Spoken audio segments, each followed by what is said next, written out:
canceled, there's no way that you can stop me. I'm fully independent, there's no label who can drop me. Y'all been starting rumors, let me help you with some. Yeah. Y'all can't cancel me, my life is scandal free. There ain't no sponsors taking losses cause the brand is me. My hands are clean, my family and my fans agree. Y'all can't cancel me for facts because you're mad and weak. How's a man say I'm clickbait if he gonna use this face to get clicks on his page? Y'all hypocrites are made. But I ain't tripping about these bullies, it ain't 6th grade. Go ahead and diss me trying to sell a couple mixtapes. I am not playing it safe, I said what I said, it is what it is. I don't care if you mad at me, okay? Go ahead and change the channel. Don't waste your time trying to cancel me, okay? They love me cause they know that I'm it. Say what you want, I guess it is what it is. Haters can talk, but they can't cancel the kid. Go ahead and go off, try and say this is it. Aaron Tuttle here. It's storm season in Oklahoma, and with that comes torrential rain, high winds, and hail. To protect your home and your family from these threats, the one roofing company you should trust is Ferguson Roof Systems. They've been providing the best in roofing services for nearly half a century. Ferguson is Oklahoma's full-service roofing company, certified with an A+ Better Business Bureau rating and a 5-star rating on Google. And with Ferguson now offering Class 4 impact-resistant shingles, now is the time to trust them with your home's roof. Get started today at FergusonRoofSystems.com.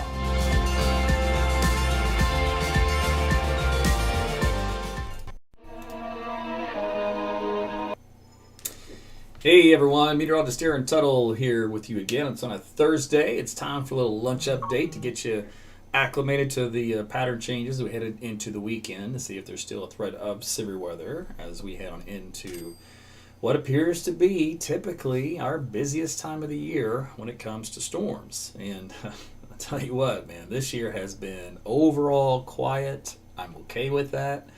I do like severe weather because that's just the meteorologist in me. Now as I get older, I could care less and less for it. When I was a young whippersnapper, though, boy, I would just eat it up. Now it's more of a nuisance. So one to be avoided. So we're going to do that. We're going to tell you what you can avoid here coming up in the short-term forecast.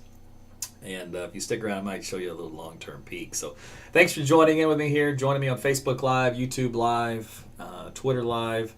In the future here over the probably next month, it'll be Gab Live as well. So 4 different outfits to get your streaming information when it comes to weather. All right, so let's see. Let me take a look at this gorgeous sight. A lot of sunshine out there. We had a little bit of shower activity last night. No big deal, as we talked about, and we're gonna have another couple of rounds of that this week. For the remainder of the week on into the weekend, and then we'll see if we get some storms in here on Saturday. But for right now, AT's weather cam showing some nice sunny skies, gorgeous day out there. Get out there and take advantage of it if you can. Do a little bit more of that gardening. All right, so on Saturday, this is the highlight of the Storm Prediction Center, which includes a slight risk of severe weather here in yellow. And this is primarily up here in northern Oklahoma from around Enid, Bartlesville. The green is a marginal risk, which includes down here in southwest Oklahoma. And if you can make out on this map with the wind directions, I'll plot it up here for you. A little surface low develops out here, and then we have the accompanying trailing dry line that kind of snags and sneaks its way down here. So what that is the focus for some thunderstorm development to get going in this region. Now, the Storm Prediction Center favors this area here in southwest Kansas, or I should say south central, not technically southwest. So south central Kansas, because this is near the eastern fringe of where the surface low would be in the dry line of the warm front, cold front intersection. Cold front comes in something like this, for example. So this is always a favorable spot for severe storms. They have them developing here and then moving to the northeast. Now, there's a conditional risk on down south along the dry lines you see here for any storms that develop in this region. So will that happen on Saturday? And what's going to be in those storms? Well, we're going to take a look at that here in a second. So that's the latest look across the country. So we've got the only game in town when it comes to severe weather threats here over the next couple of days. Now, between now and then, there will be a few showers around, believe it or not, even though the weather's nice out there currently. Here's a look at by the way, while you're watching this, the Facebook should pop up. It says share this video on your feed or with others. So make sure you take advantage of that to help boost those algorithms, since It's a dirty game in the artificial intelligence world if you don't. All right, here's a look at the Friday time frame. So we're going to go to tomorrow for a few showers in the early morning hours. This is 5, 6, 7 o'clock in the morning. Models do predict a little bit of light rain, maybe some elevated thunder up around the Ponca City, central Oklahoma, and northeastern Oklahoma. That little wave moves through Friday morning, so might have to deal with a few showers to kind of interrupt the first part of your day. They will move off into eastern Oklahoma, though, for the afternoon. They may continue to bubble up, though, around Muskogee and McAllister and up toward Fort Smith. Now, you do see some new rounds of storms out in the Texas Panhandle and Oklahoma Panhandle for Friday in the evening hours, 5 and 6 o'clock. These will be borderline severe, marginal, maybe have some small hail, lightning, thunder, damaging winds, maybe briefly up to 60 miles per hour. They're pretty weak. They will continue to move into western Oklahoma by Friday evening. There's no threat to them, really, in my opinion, as far as severe weather goes. Most of that should stay out in the Panhandle with peak heating. As they cross over, they'll quickly die out. And sometimes they die out, they'll let go a little bit of wind, and that could be the technical term for a severe gust up around 60. As those storms decay, but they will produce a little bit of rain out there in western Oklahoma through midnight hours. You can see it does fall apart, though, here Friday night into the overnight hours in central Oklahoma. All right, then that moves on out. We focus on Saturday, and there's Saturday afternoons. We got a couple of storms fired up in that favorable spot, as I mentioned, up here into south central Kansas, and then the models like to fire on the southern end of the dry line. This is a typical output for dry line initiation thunderstorms, a sweet spot near the surface low, and the other sweet spot is down far southern areas of the dry line where they got better heating and stability to break the cap and all that kind of stuff. Now, they do have little helicity tracks with these. So what does that mean? Well, in this particular case, does not mean tornadoes. It looks like it means large hail. And how do we know that? Well, we're going to take a look here. We'll take a forecast sounding of the atmosphere into southwest Oklahoma at this time, and the shear actually is conducive for a tornado. So if you were to look at this shear, you'd think, hey, it's rotating, turning up with height, speeds are good, everything's gravy, right? Not so fast. What we have here is a failure to communicate when it comes to the dew point values and the moisture. The farther apart this temperature line and the green line is in the atmosphere, see how far apart these guys are? A lot of dry air. Now what happens with a lot of dry air? The cloud base gets higher and higher and higher and higher and higher. We call moisture starved as far as a low-level juice to get a tornadic type situation. So that's good news. And this is still early in the game. Remember, we're only Thursday, looking at the data from this morning. But we're in that window now. We should start to pay attention to it. And right now, it looks like a big hail probability out here with hail sizes anywhere from golf balls to maybe as high as tennis balls or baseball size hail with those supercells that develop out there in southwestern Oklahoma and become isolated. Now, they will rotate and they will have probably a wall cloud with them. They'll look really scary, a little mean. But this LCL, lifting condensation level, is up in the sky. It's up in the Starlink satellite era viewpoint up here. You're not going to get a tornado out of that. So that's good news for Saturday. So there is a little bit of a slight severe weather risk as these storms develop and move into western, and then probably they might make it here to Oklahoma City metro area during the late evening hours. They'll probably fall apart slowly but surely as they do so, but that's the threat here for Saturday. So it's not a huge one. It's not anything to cancel your plans or freak out or start panicking. My post the other day, in case you guys did not get in on the joke, was indeed a joke. It was just for fun because there's a lot of people out there on the internet. I'm noticing. I don't pay much attention. I came across a few and I was just shaking my head going, you serious? And they're getting a ton of clicks and shares and everything else. All you got to do is act like a freak and say the sky's falling, and you guys go nuts and start sharing it. I'm just like, stop. So that was me poking fun of those dudes that they just like to stir the pot to make some money on clickbait. But we don't do clickbait here, all right? Okay, so let's see. Here's another look at the moisture, by the way, from that surface pattern setup out here in southwestern Oklahoma along the dry line. And that surface low up here. And the dew point values, they're not bad. They're in the mid-upper 60s out here. So we're finally kind of getting some juice returning to the state, but by far and large, it's not enough to really give us a good severe weather event that day. Still early, though. We'll see if it changes, but for right now, this has been the trend all week long. Okay, and then now, let's see what I want to show you. Let's see, we already kind of passed along that. I can't show you the analog guidance in this. So the analog guidance going to past events for Saturday does indicate about a 40 to 50% probability we're going to see severe weather reports across a good area of Kansas and the northern parts of Oklahoma, dipping down here into central Oklahoma. Of course, they miss out the Southwest. These things, I've been watching these for a while. You may see a lot of this stuff on the internet, people talking about it. Grain of salt, my friends. No two systems are ever alike. And I love how we're trying to do this with the science to try to compare past events with future performance, and it just doesn't line up very, very well in many of the cases. Let me see. Let's go with one significant tornado, for example, 0%. See what I'm saying? So that it's not a big deal there. Let's go with at least one significant hail event. One significant hail is going to be some big hail, and that's across Kansas. So again, it misses out here, these storms in southwest Oklahoma. So that's typical with that kind of idea. When you look at the experimental guidance here onward for the period, you do see the severe weather reports more favored out here into the dry line vicinity. Now this is just these are fun because I see these being posted online a lot now, and I don't think the people that use them know how to interpret this very well. So they look at all this. That's day 3. There's day 4. There's day 5. Multi-day severe weather outlook. Day 6. Day 7.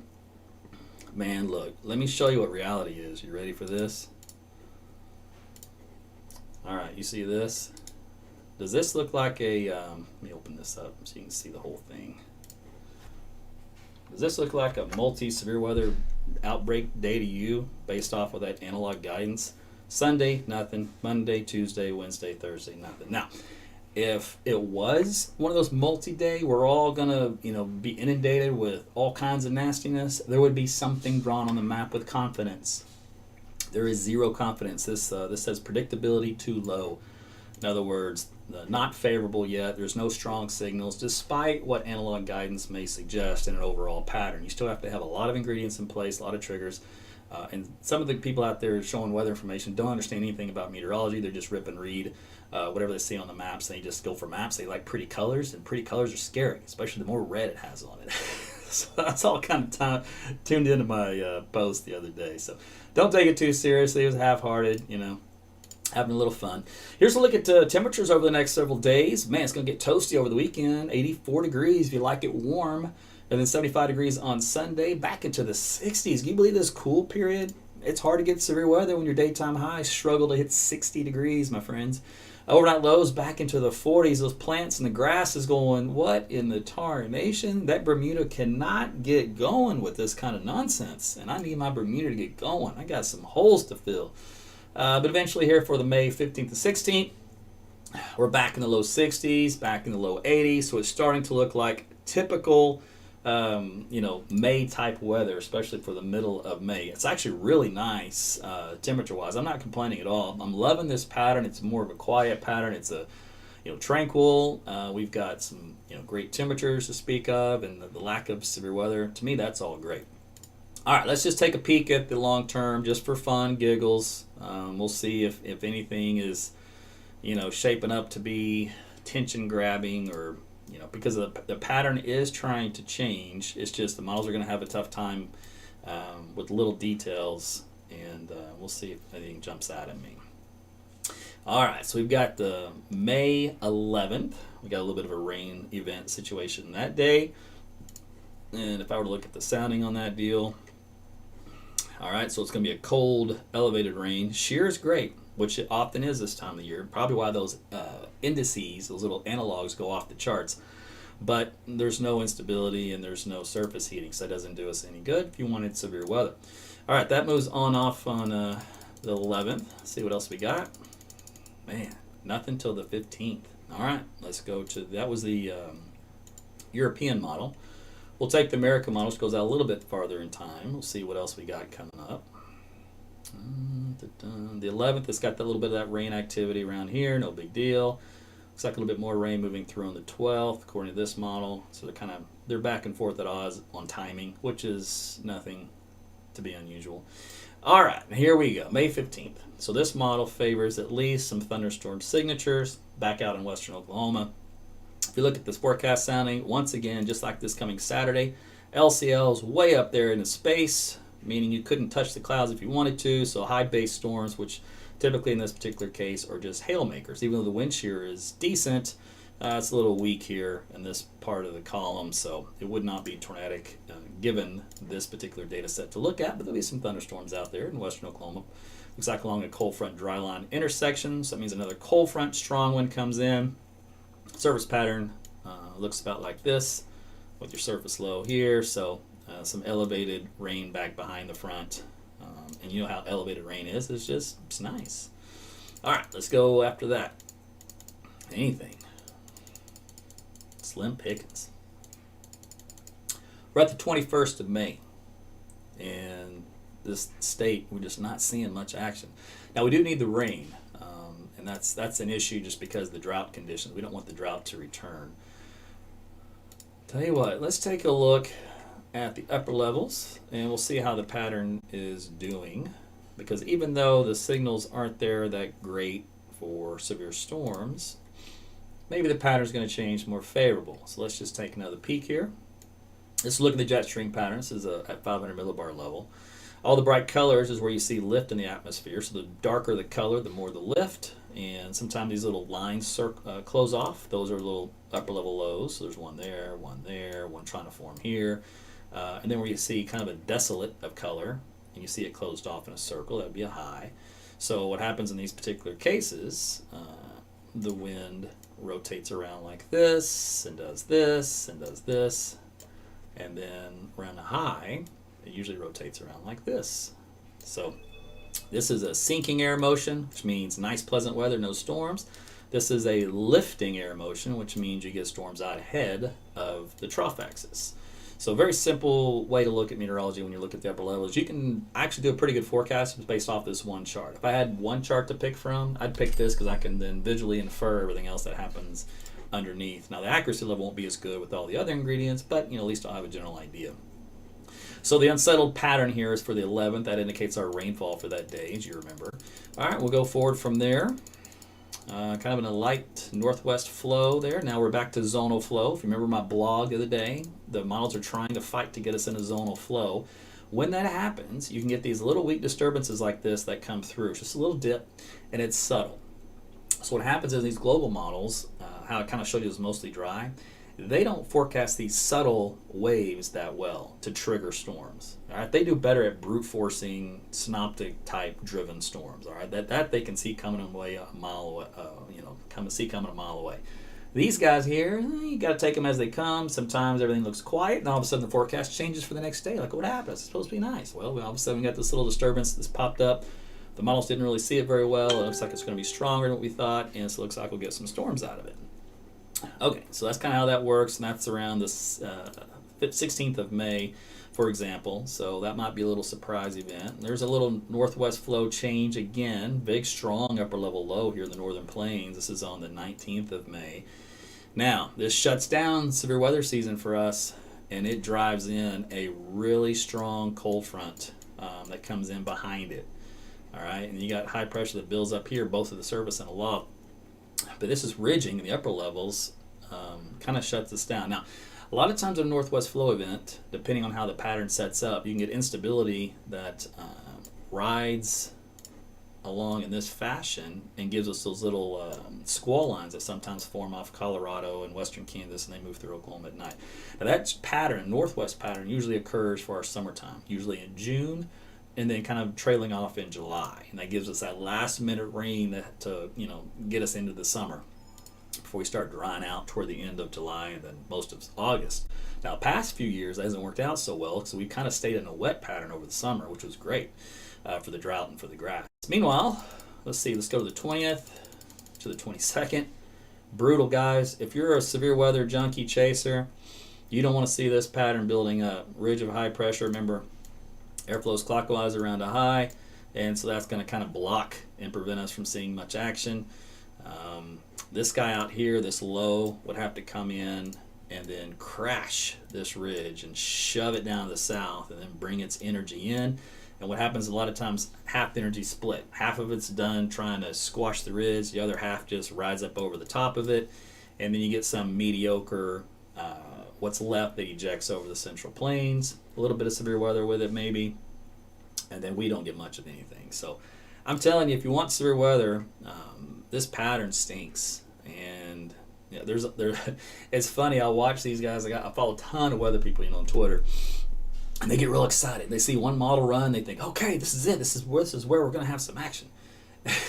And then the next model run comes out like this, like season's over.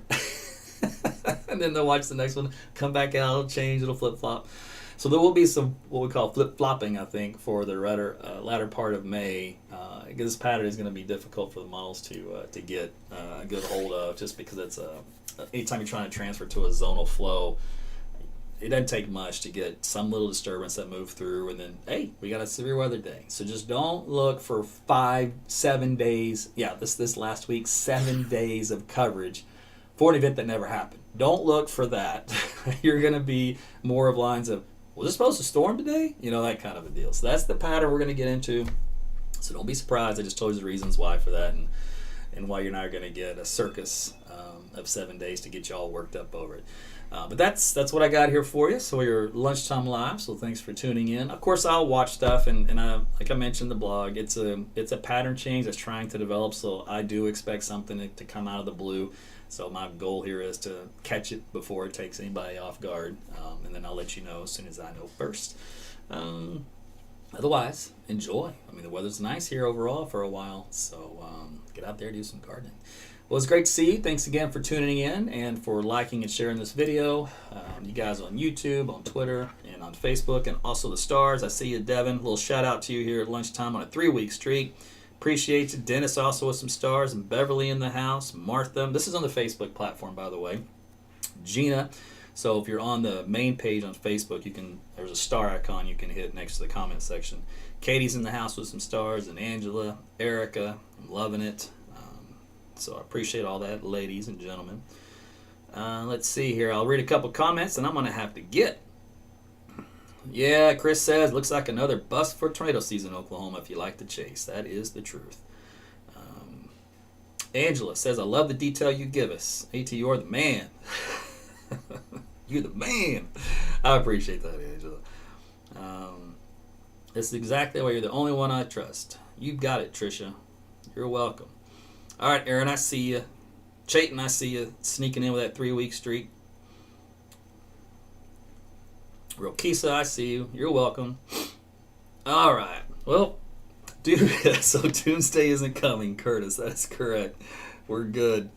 Now, I will say this. What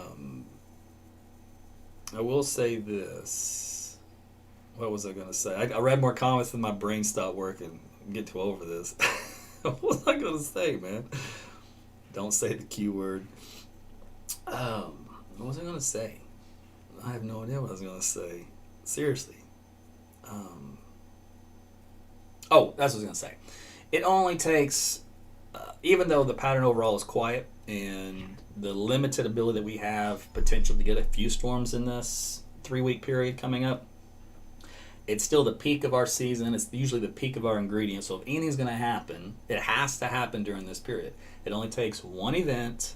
It only takes one storm to wreck a bunch of people. Now, we got an example of that with a hailstorm in the south part of the metro, down to Norman, etc. The other day. But similar type of event, and even hail, for those folks around Shawnee, you guys had a similar deal. You didn't have the wind-driven hail like they did in South Oklahoma City Metro, but you did have some of the tennis ball size hail. So all it takes is a really big hailstorm like that to wreck your day. Hail, for roofs and cars. But it only takes one big tornado to really wreck everything too, could be a large group of people, especially if it goes through a city populated area. Now, we haven't had that many warnings in the state, and when you watch me do live tracking, live severe weather coverage, you see what I do is I take the radar off the map so you can see the underlying map itself, and you can see when it's over grass and dirt and trees, and a lot of those warnings have been over open farmland, which is so great place to have them, and without any farms, just nothing but land. There's a lot of land in Oklahoma. So a lot of these tornadoes happen in those cases, or at least the circulation parts of them. They don't always touch down, but that's the way it's been so far this season, which is good. Now, the storms I covered the night, where I told you the tornadoes developing west of Fort Smith, there in eastern Oklahoma. The Weather Service did go out and did confirm tornado happened in that area. So that can occur. Now that again was over more open area versus densely populated, which is good. But it did go in just north of Fort Smith though, and then hit a good community as far as some damaging wind there.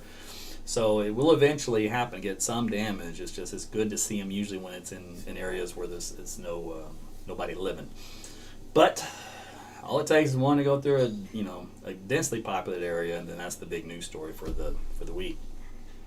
But with that said, I see a few more stars they're getting at the last second. Roddy, Jennifer, Savannah, Jared, appreciate you. Nona, I got you. Marissa. So appreciate it. All right, listen, I'm going to get out of here. You guys have a great weekend. I usually do blogs on Sundays, so make sure you always check in for that. And then I'll update you on Saturdays as we get a little closer to the event and see if any of the ingredients have changed. The moisture's gotten a little deeper. That's what would be required to change the threat just from elevated hailstorms out there in western Oklahoma. Okay, guys, have a great rest of your Thursday and a great Friday. I'll see you later.